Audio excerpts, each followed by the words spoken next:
Hindi po lingid sa ating kaalaman, ang unang-unang binabaha at mga nakaranas ng pagbaha ay palaging ang Davao. Sumunod ang Bulacan, ang Malabon, ang Metro Manila. Napakarami po ng sangkot dito sa flood control scam.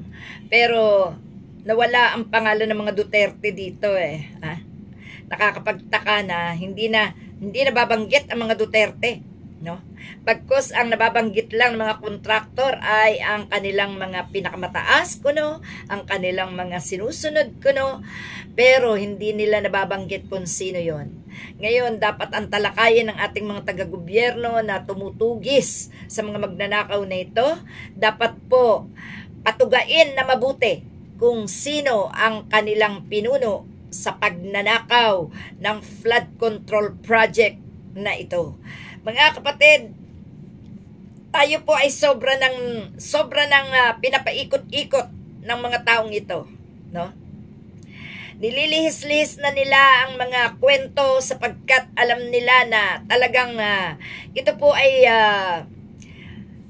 sila po ay laglagan na, sila po ay turuan na, sila po ay bulgara na.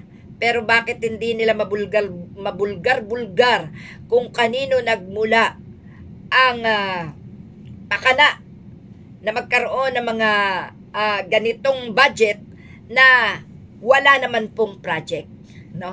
Ang grabe po, no? Itong mga engineer na nasangkot, ipit na ayaw pa rin nilang kumanta.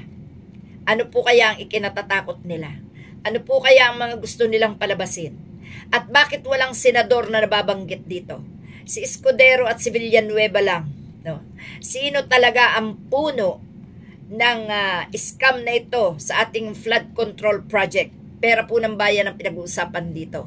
Kaya po hindi tayo titigil, hindi natin papayagang manahimik ang bansa para lang mapagtakpan ang mga taong ito. Grabe na po mga kapatid, ano? At usong-uso pala sa kanila yung singit budget, no? Kaya naman po napakaraming DDS ang natatanga ng mga ng mga Duterteng ito dahil sa kanila mismo nanggaling itong mga salitang singit-singit. Ang pinagbibintangan nila ay si Romualdez at si Saldico.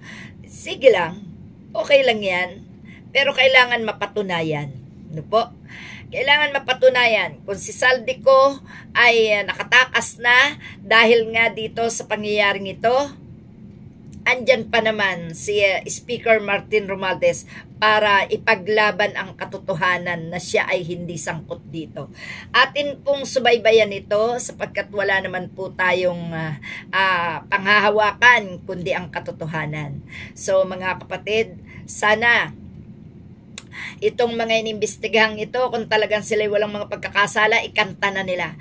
Kagaya ni Mayor Vico Soto, humarap siya sa investigasyon sa Senado at doon mismo sa harap ng taong alam niyang gumawa ng kapalpakan, hindi siya nangiming magsabi kung sino at ano ang kanilang mga ginawa.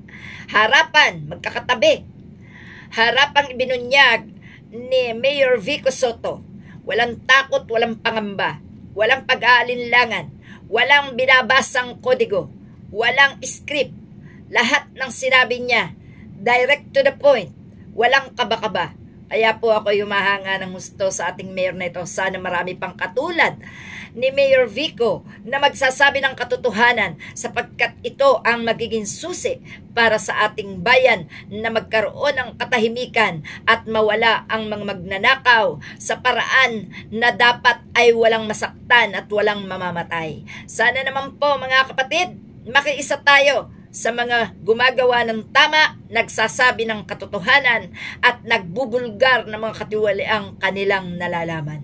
Maraming salamat mga kapatid. Yan lang po.